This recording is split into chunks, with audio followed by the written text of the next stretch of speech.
Welcome to another Rust and WebAssembly working group meeting. Thanks for coming, everybody. So I don't believe we have any new RFCs or any action in RFCs. No? I can say that with the work on Wasm-pack that is finishing up, moving forward on the watch and the RFC regarding the couple of Wasm-pack commands, I think we'll be able to move on that soon. Okay. Yeah. So I think we talked last time we wanted to have the RFC merged for the next sprint. So just right. That probably next week I'll have it we'll kick off the process again. Yeah. Because that will give us a week, which is usually about how long it takes for us, and then we'll be in the next sprint. Sweet. Yeah, so this dovetails nicely into our 6-week sprint checkpoint, which we have 2 more weeks, and we have how many open issues? 12 open issues. I think that's more than last week. That sounds right, actually. Sort by newest. So this is, no, I guess nothing is new. Yeah, so if anyone has some time, I think a bunch of these are not actively in flight. So there's stuff to pick up here. Yeah, so moving on to status updates, unless anyone had anything to say about the sprint. My status update is about the sprint. Okay. So as far as the glue toolkit goes, I don't think we've landed anything this week, but we've spent a lot of time talking about versioning, which we kind of touched on a little bit on last week, and I think we've resolved that now. And so kind of with that resolved, the next question is, what do we want in an initial release? And so if you have opinions about what should be in an initial release of Glue or not, there is a thread. Let me pull it up here. Oh, there it is.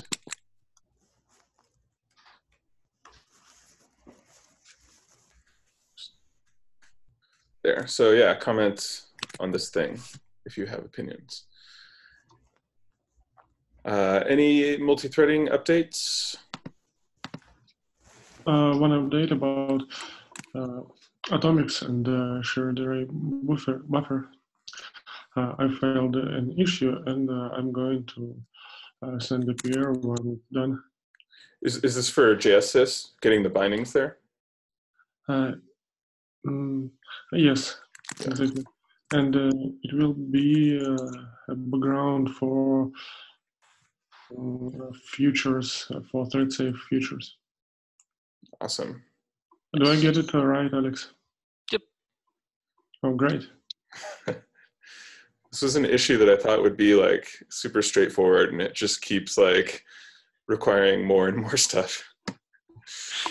Quite the rabbit hole on this one for sure. Yeah. Rabbit hole, right? Any updates on debugging stuff? None on my end.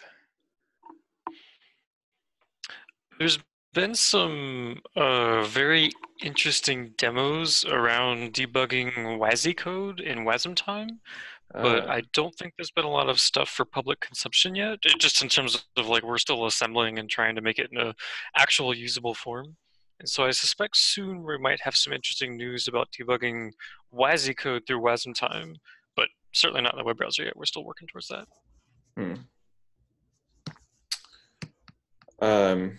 Speaking of,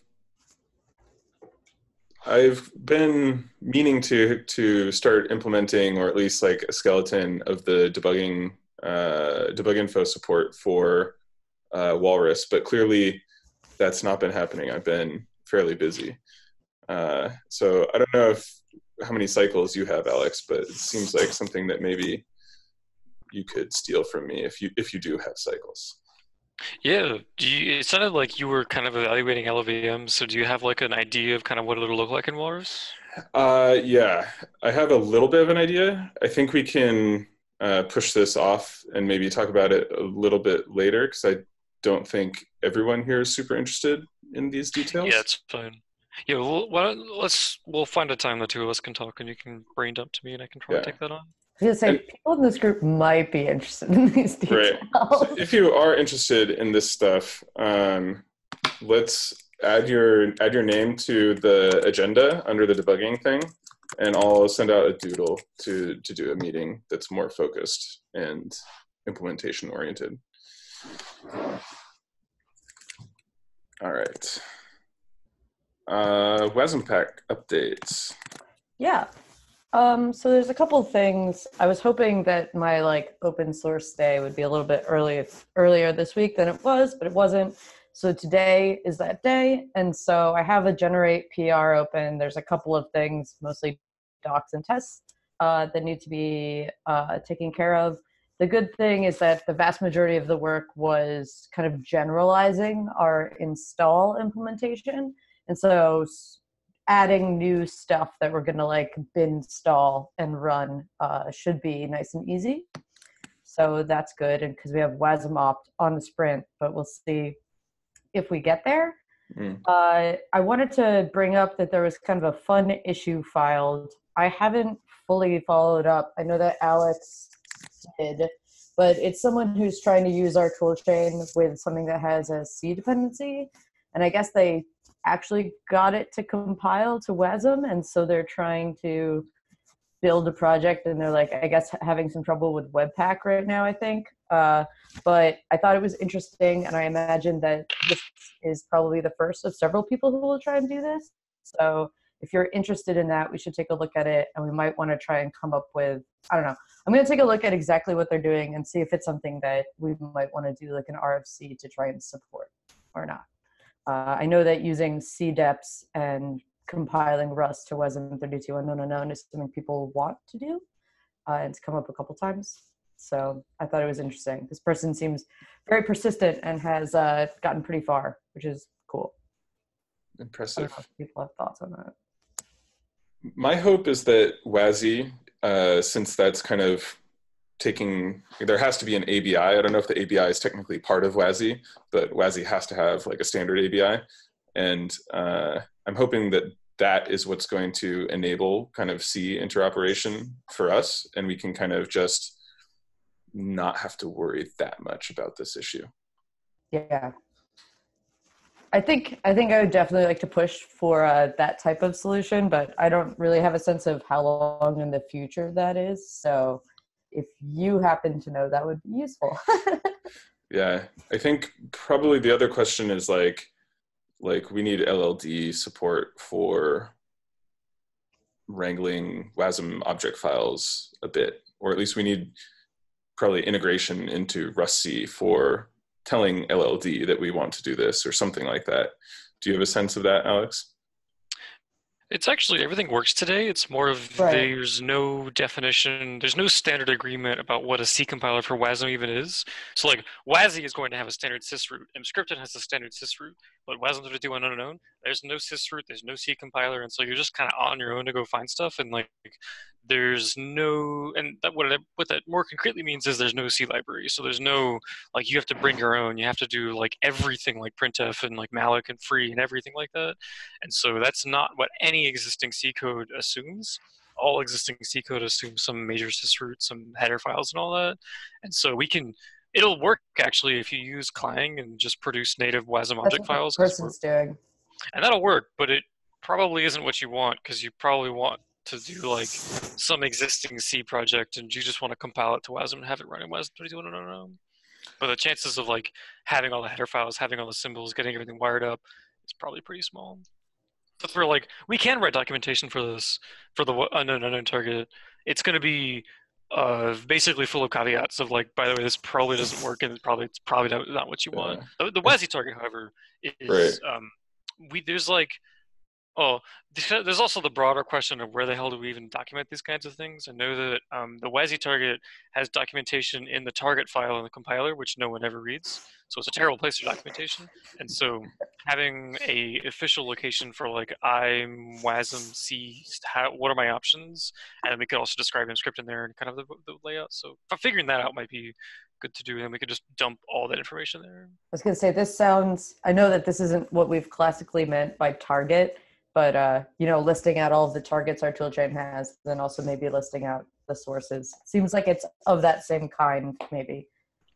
Yeah, I feel like we want like, I mean, Rust in general doesn't have a lot of target-specific documentation, but we kind of want that. No, like we want that. We want someone, like not even, and in the sense that there's not already a venue for us to put this in Rust, but we want like, if you're interested in Wasm, we just want a general reference guide style documentation somewhere, and we can say things like, here's the SIMD proposal status, here's the atomics proposal status, here's the C proposal status.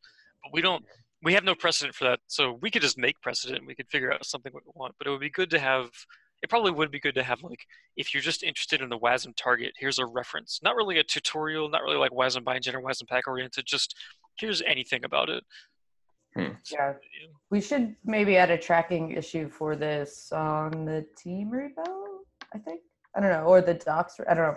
I don't know what the right location necessarily is, but I think tracking this sounds like a good idea, because this is often stuff that we say to people in conversation, like over and over again, but like don't have written down anywhere. Yeah,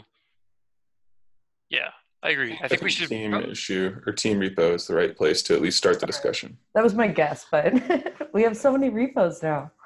It'd be great if we. Yeah, okay. I like that for Wasm. I want to take a look at it and see if we can try and have like a Rust place for this. Like, I would love to have x86 documentation for what the hell's going on in x86. Yeah, I think for Rust documentation would be great regarding the Windows targets. Oh my goodness.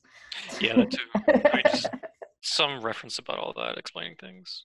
Yeah.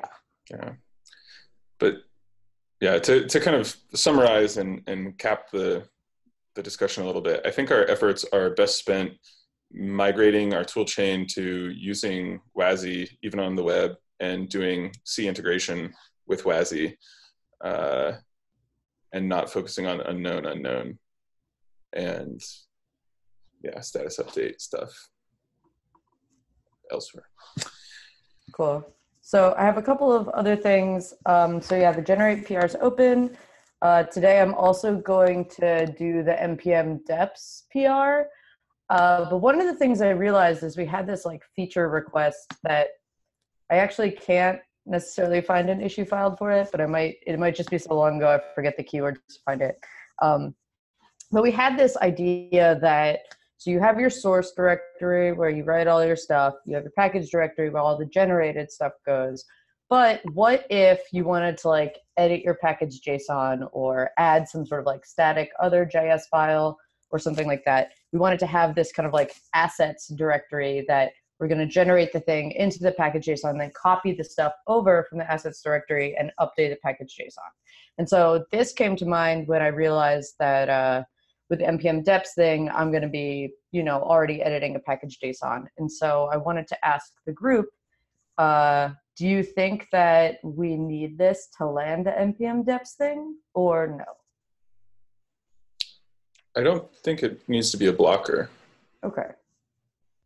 This is one I think the attempt was to be conservative enough so we're forward compatible with whatever we want to do later. And so like right now, Wasm-bindgen will disallow anything other than the dependencies key inside of a package JSON. And so that was explicitly so we can somehow rationalize merging these later on. So like one possibility is like you still write a custom package JSON and Wasm-pack merges it for you. Or we could like, and Wasm-pack could also recognize things in there for like, hey, I should go pick up that folder. And so I think we have a lot of options for how to do this in the future. And it's okay to get something out the door first and then kind of iterate on that.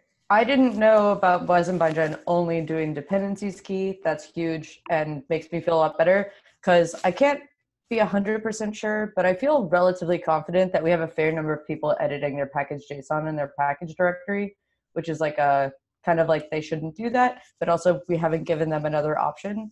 So yeah. I was worried that if we start editing that and they've already edited it, it might get real gross. But if we're really conservative on the Wasm-bindgen side, I mean, I still might try and like get that in, but that's good to know. Because I was worried that we're going to be like messing with some people's workflows. And then, yeah, that was all I had. There's definitely a couple of things on the Wasm-pack sprint that could use people to pick them up. So if people really want to do that, please get in touch. That would be awesome. Cool. Any updates from the Wasm-bindgen side of the toolchain? There's a 0241 release. Yeah, actually two.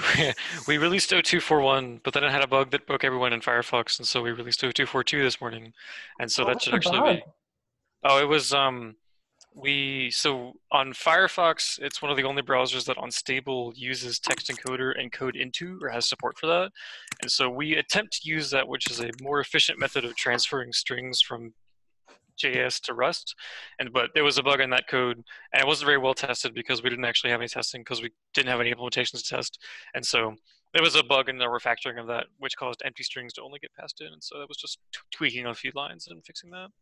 And so that should be out. That also, this is the first release that has support. There was, so the Stood Web folks were doing some porting and getting a proof of concept of working on top of Wasm-bindgen. I think they had like a Hello World style thing working. And so this release is the first one that would support all of them. They needed a binding to access the function table. So I suspect we'll see some movement on that soon. And I think that's all I have. There's a couple of assorted issues here and there, but nothing major on Wasm-bindgen.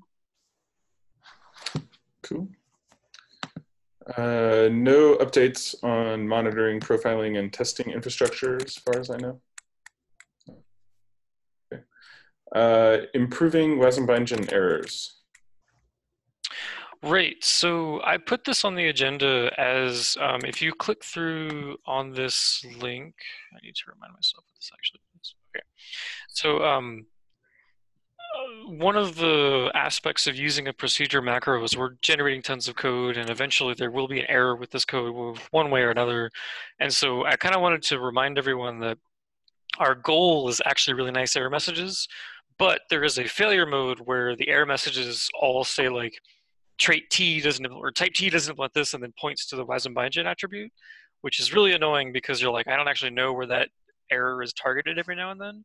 And so this is something we do have control over. It's something we kind of need to opt into, and it's very difficult on our part to pick it out. But generally what I'm trying to say is if you see a bad error message that is coming out of Wasm-bindgen, you should definitely report a bug for that. Whether we can fix it or not, it's good to keep track of these kinds of things. And so this is an example of like, no one actually opened a bug on this, but I realized that if you didn't have a copyable type in a struct and you had it as a public field, you'd get a terrible error message that just says like, this thing way over here doesn't implement copy, and it doesn't actually, what you would rather have is it point to the field saying this field doesn't implement copy. That's where you obviously know what's going on. And so that was an example of like, error messages that could be greatly improved. This doesn't take too much effort on our part. We just need to know what errors to be improving. So if you see something come up and you have no idea what's going on, feel free to just dump that in an issue and we can figure it out from there. We should put this in the newsletter thing. Maybe just like have it permanently there, being like, we care about good error messages. If you see a bad error message, file. And like, it's really easy to transfer issues. So like wherever they file is fine. Right. Like move it wherever we need to move it. But I do find that a lot of people, especially if they're trying to like, if they're on like a new kind of edgy or technology, are a little more reticent to like be like, this error message sucks. So I think explicitly calling it out and being like, no, please tell us, would be huge. Definitely.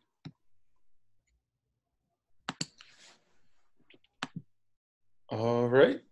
Any other agenda items and or office hours questions or topics? I don't know if I said this last time, but along WASI things, the community group has been sort of formed. It's in the process of being formed, but if you go to github.com/webassembly/WASI, that is the new home for all WASI discussions and whatnot. So if you're curious to kind of be in the standardization effort, that's a good place to go. And then also on the WASI target, we have file system support in Rust nightly now. So if you read a file, it'll work, or as long as you've configured it to actually work with your WASI runtime.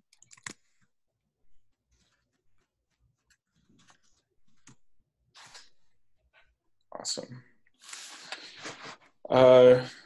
So we actually are done pretty early today. So if Ashley, Alex, if you have time, we could maybe discuss the debugging stuff now.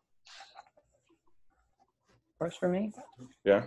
All right. If you're not interested in the details of Dwarf debug info in Walrus, you know, no hurt feelings. It's okay to leave the call if you want. Okay, so I read through all of the kind of user guide for LLVM's debug info and how they do that with like, they have like kind of intrinsic functions that you use in the LLVM IR to like attach debug info to specific things. And there's, as far as I could tell, there's sort of like two kinds of those calls that you make where you actually are attaching to like local SSA values or memory locations. There's like this variable or this SSA value is holding this like source level variable or something like that, right? And then there's kind of above that is the scope. Actually, I guess, no, they only have, like the only time that you actually directly go and annotate the like real things is by saying that this SSA value holds this variable or fragment of a variable or something, or memory regions. And then all the other intrinsics are kind of away from that and are like referencing other kind of meta debug info things and aren't referencing the actual LLVM IR. And I think it makes sense to kind of copy their like data representation, for lack of a better word, of like having like the same kind of like this meta world where there's like lots of debug stuff referencing other debug stuff. And then just like at the actual interaction with our WASM instructions have just the thing saying, oh, this variable has an associated scope and all of this stuff, right? An associated subroutine is, you know, this variable through these regions of the WASM. But I don't think we want to use actual like intrinsic functions the way LLVM IR does. I think instead we want to kind of have a side table because we can't expect other people to annotate their like WASM, right? Like we're reading in the Dwarf for an existing WASM if it exists, right? Is this making sense or am I just like rambling? No, that definitely makes sense to me in terms of like, that's what I would expect as we have like a ton of side tables and like every instruction basically points to some entry in that side table or whatnot. Right. But I'm also curious in terms of like, Dwarf to me is a gargantuan black box that just does everything and it's always gigabytes large. And so like the general purpose is that I know one really important aspect is file and line information. So like from what file and what line is this thing pointing at? And Dwarf is basically a compact representation of saying for every single instruction in the WASM program, this is the file and line it corresponds to. Well, it's either like this is the file and line or it's unknown, I presume. Yeah, so I think actually the source location information, like file, line, column stuff, I think this is the easiest part.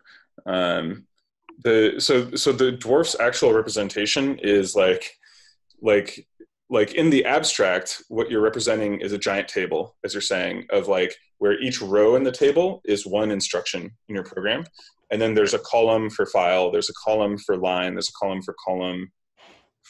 And I don't know, I think there's like one other thing too. And then like, that's obviously a huge amount of data, right? And then most of it is not changing between each row, right? Because you'll have like 5 instructions that represent a single expression in the source language. And so all those 5 things are gonna be the same. And so what they do is instead of actually including this giant table, they have one of their many custom bytecode languages that basically says like, you have registers for the current file, the current line, the current column, and whatever side thing. And then you have instructions that are like increment line by one. And then there's like an instruction that, I forget what it is. It's like finish a row or something, right? So like you like do like finish row, and then that like kind of emits one row in the abstract table. And then you like do like add 10 to the instruction pointer, and like add 1 to the line, add whatever to the column. And then you do like emit again, and that fills in like the difference from the last row all the way to where the new instruction pointer is, like kind of fills all of those rows in. So two aspects of like parsing this and writing this. For reading it, does Gimli give us kind of like this raw bytecode and then we interpret it, or does Gimli have like an iterator which is like give you the abstract table? Yeah, Gimli has it's not actually an iterator because it does like borrows, so it's like a streaming iterator thing. So the API is like not super pleasant, but like it'll interpret it for you. And like, I don't know, we've spent some time making it relatively fast, or at least as fast as a dumb, switch interpreter can be. So is the expectation that what we're going to do is basically we in Walrus will be parsing into a actual literal, the abstract table representation? Like maybe slightly more efficient with some RCs, but it's going to be really big on memory? Yeah, it's going to be huge in memory. Okay. And I think that's all right, at least for an initial go, because like you don't have to have debug info, I guess, like in the sense that you don't have it now. So like we can add a poor memory hogging implementation now and then improve it, right? And okay, but that makes sense to me. And then presumably when we're writing all this, do we hand someone the abstract table, or are we handing them like an encoded version of the abstract table?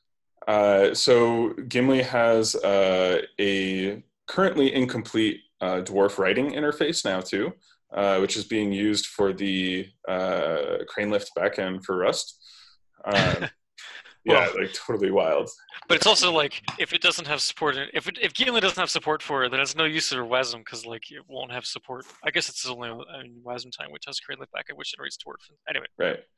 Yeah. So Gimli's writer API is actually pretty nice and sort of similar to how Walrus is structured, in that it's like all kind of arena based, and then it figures out based on like the records you've kind of constructed how to actually encode it and like and assemble everything, right? You're not referencing things by like offset in the Dwarf section, like it'll fill that stuff in for you. Okay. Like it'll map like IDs to other Dwarf entities into like the proper thing.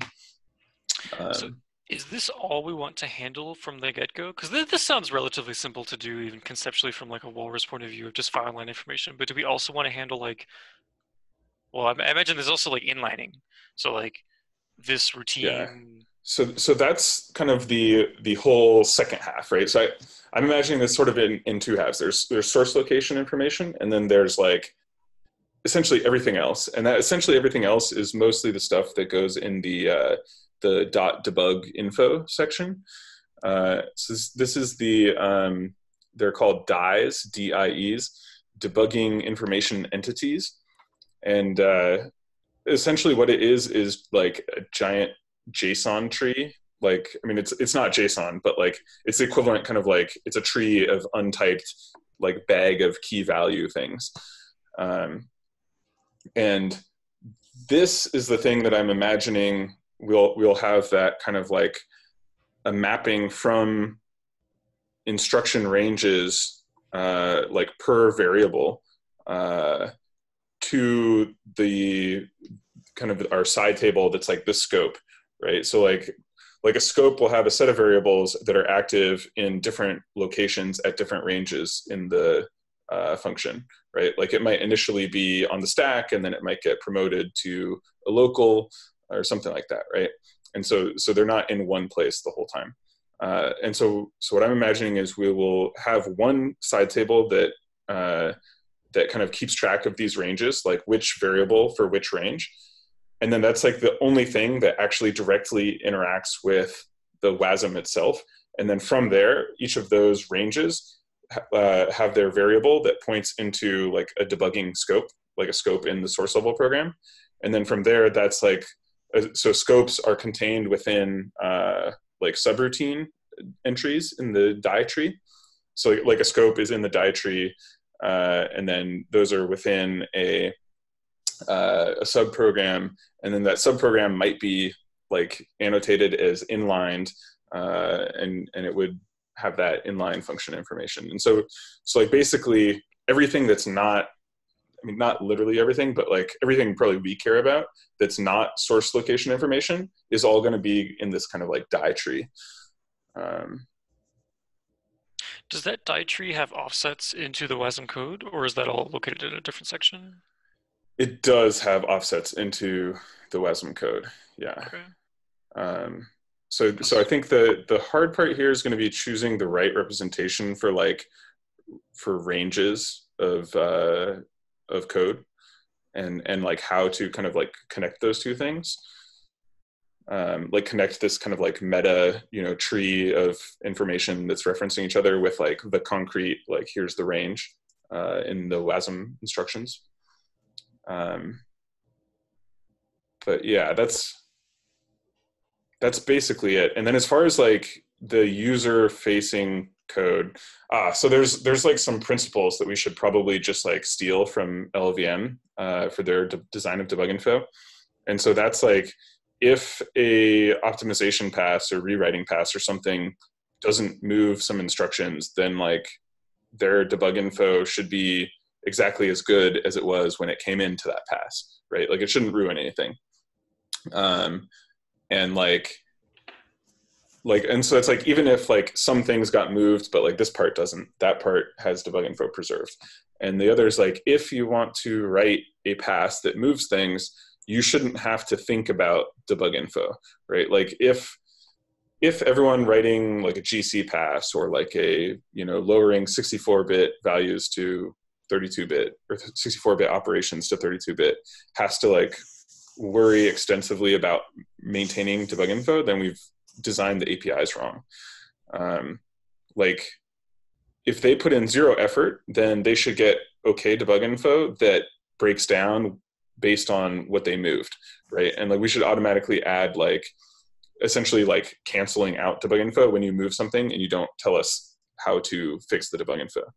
And then like the second layer is like we need to say, like, it should be easy to say, like, given that I want to care about debug info, it should be really easy for me to preserve the debug info, even for things that I'm replacing or rewriting or moving. And so I think that's mostly like I guess doubling the API surface of the local function builder, or expression builder, whatever we called it. That's fine though. It shouldn't be Right. too hard to just procedurally adding more. Yeah, so I would expect that there's one thing that's like replace this instruction with another instruction and like inherit the old instructions debug info, or I guess these are expression trees, not instructions. Or it's like replace with no debug info, like explicitly nothing, or being able to provide just your own new, arbitrary debug info. So these things will probably all be ID based. Like for the representation of all of our kind of decoded debug info that we're going to have in memory while doing all these passes, I think it makes sense to try, at least initially, to just use Gimli's writer API. So just like decode everything into the writer API, and then that gives you IDs and everything, and like it has all the entities in arenas and stuff like that.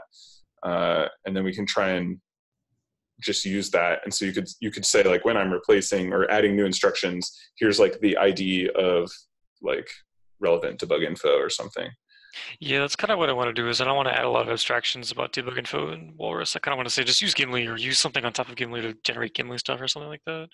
Yeah. But I figure we probably we don't necessarily need to support manufacturing debug info so much, because like the only passes we have are like injecting brand new functions rewriting calls or replacing instructions with other instructions and deleting functions. And so all of that, I agree, like we should be preserving debug info everywhere else as long as we update all the offsets and whatnot. But beyond that, we probably don't, at least for like kind of an initial pass, we don't have to work too hard about manufacturing fresh debug info or things like that. Yeah. Yeah, it's not like Walrus is a backend code generator for, compilers targeting Wasm, right? Right. That's not really what it's aiming to be. All right. Well, the easiest thing to get, I'm not going to bother with like inline programs or scopes or things like that to begin with. I think it's definitely want to get the file name and line number information up to date, preserve that all the way through, and then make sure Wasm-bindgen doesn't destroy it. Yeah. And then probably just go from there. Like, see, do we critically need inlining, and like what's the minimum thing needed to get inlining information? Then what's the minimum thing needed to get actual like variable information?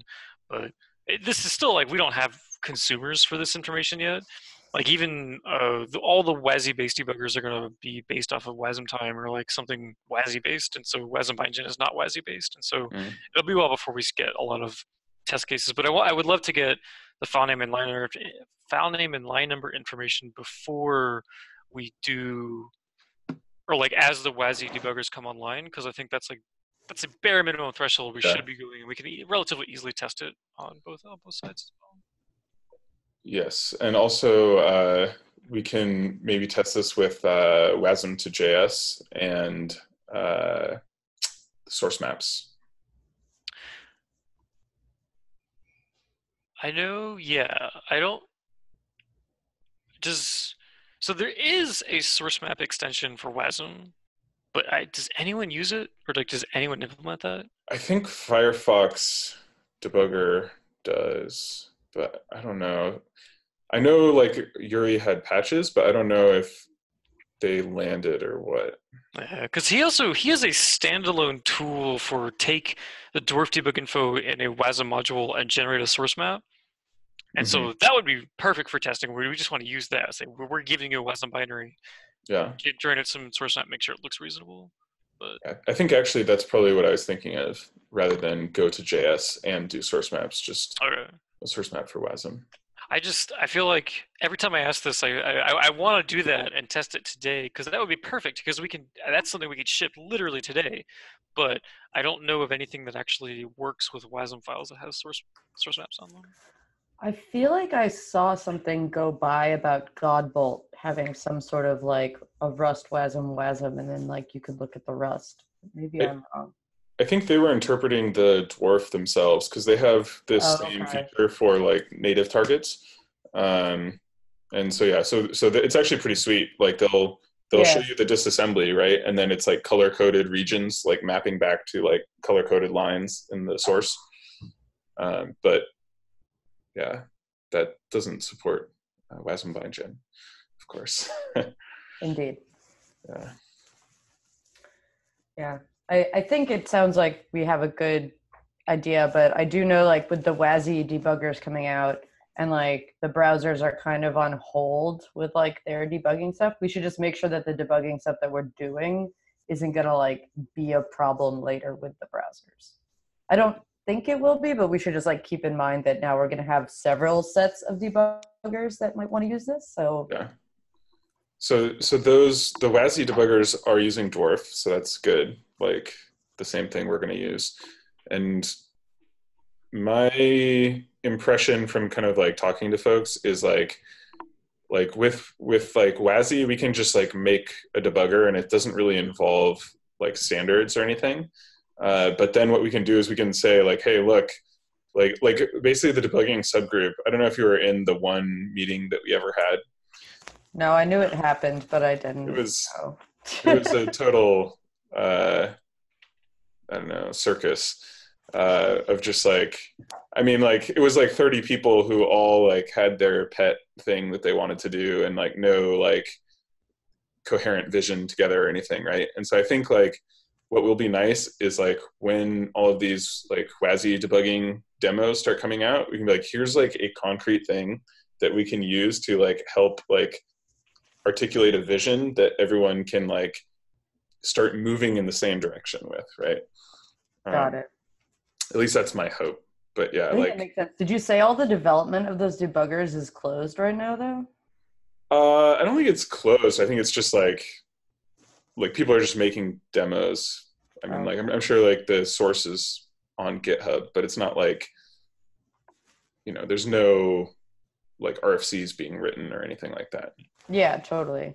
Well, I feel like I've said this multiple times now, so I feel like I must be on the hook for writing at least one of them, but we should write a tracking issue for what you just said, and then probably link to some of these debuggers as being like potential targets that we anticipate, and so that we can keep an eye on their development.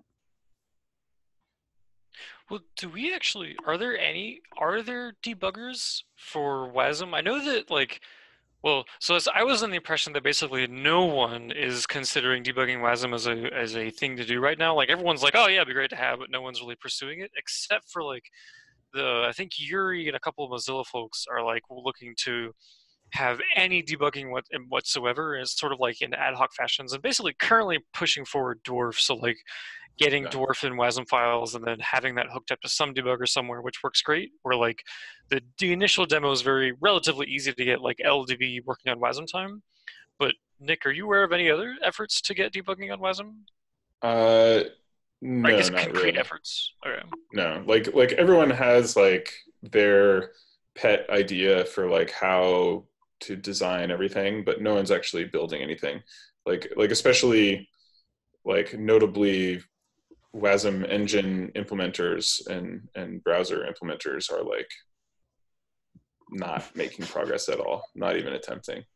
Because yeah, that's the other thing, which is like this is still very far forward looking in the sense that like Dwarf debugging information, especially in the browser, is a long way out.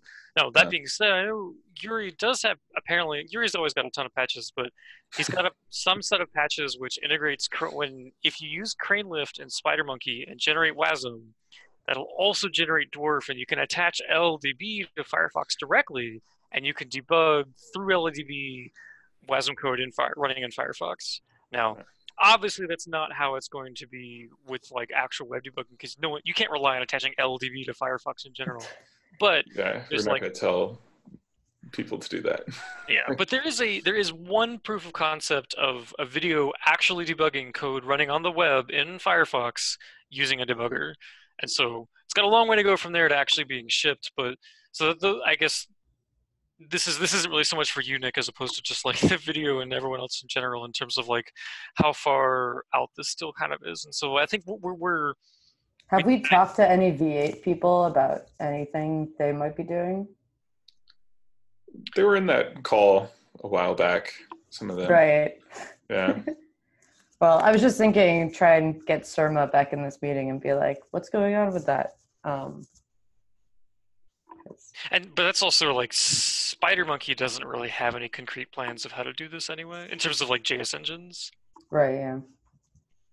But despite having said all of what I just said, it is still really valuable for us to stay ahead of the curve in terms of if anyone wants to, like, we have very strong signs that Dwarf is the way to go, and Wasm-bindgen is destroying Dwarf, like the actual information at the technical level. And so as long as we preserve that and give people something to test, that would be a great thing for us to always be ahead of the curve there. Right. Like if you want to implement debugging, like you need test cases, right? So we should make sure that we are the ones providing those test cases. And that's where I feel like if we get file name and line number information and kind of like our own synthetic tests all working, that's probably good enough for now in terms of, and like we can see, well, it's up to like the general debugging community and like browser vendors and Wasm runtimes at large to figure out, to tell us like what's the next step of level of Dwarf that we need to be producing.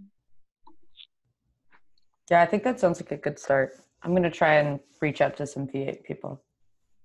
I'm sure they're going to be like, we're not doing anything. And I'll be like, but we're moving in this direction. What do you think about this direction? This is one where I don't think, Nick, that the Dwarf extensions for Wasm are official in any way, right? I mean, Yuri has written up a standard Like, it is not officially accepted by the W3C or by the Dwarf committee or anything like that, but like he has a spec written that anyone can look at and implement and like all that stuff. So that's pretty good. Because I think this is where what we want to do is show some proof of concepts with the Dwarf working out. And like we do have some patches in the Rust compiler for generating Wasm Dwarf information. And the idea is to like prove this out, show it working on WASI and Wasm time and everything, and then we can kind of work more towards community consensus around Dwarf on that. So that's kind of the direction we're going.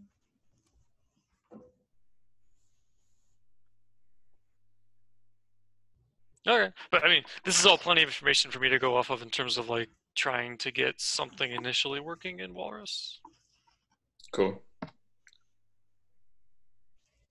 All right, yeah, and if you want to read the LLVM debug info user guide thing, I think like the first like 3 pages are really useful, and I can, let me see if I can link them. Like just like the part that kind of like describes the philosophy of like guarantees of like not getting in the way and like not breaking debug info if you don't like mess with something. It's just nice to have that kind of perspective. Do we want to keep that? Like, I know I had mentioned something like a tracking issue. Like, I feel like that should be a good thing to just like include in the Rust Wasm team repo as like, we agree with these values when we talk about debugging, since that's on our roadmap.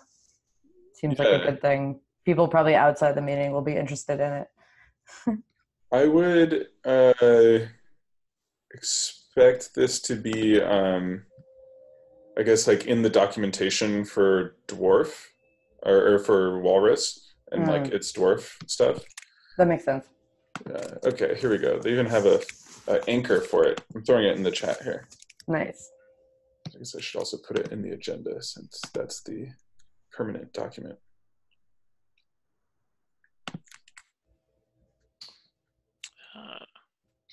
I'm actually going to a LLVM meetup tonight.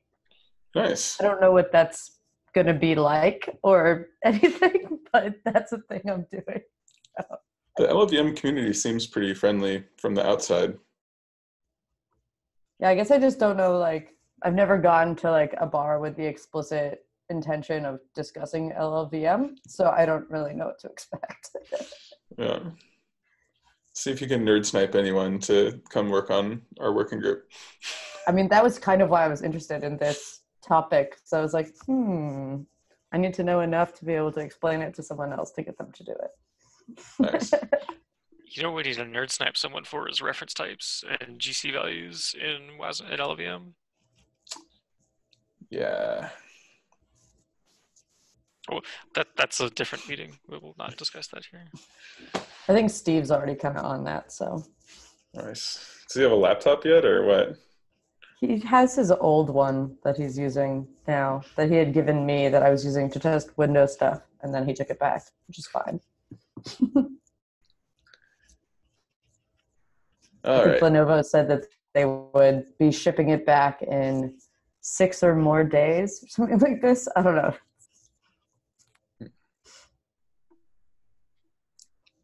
Good luck. All right. Any last topics, anything? No? All right. Well, I hope everyone has a nice Thursday/Friday/weekend/ see you next Thursday. All right. Later. Oh, wait. Actually, I have something relevant for Ashley and Yash. Because you joined late, so you didn't get to see this Twitter link that I'm sharing repeatedly with everyone. I just threw it in the chat.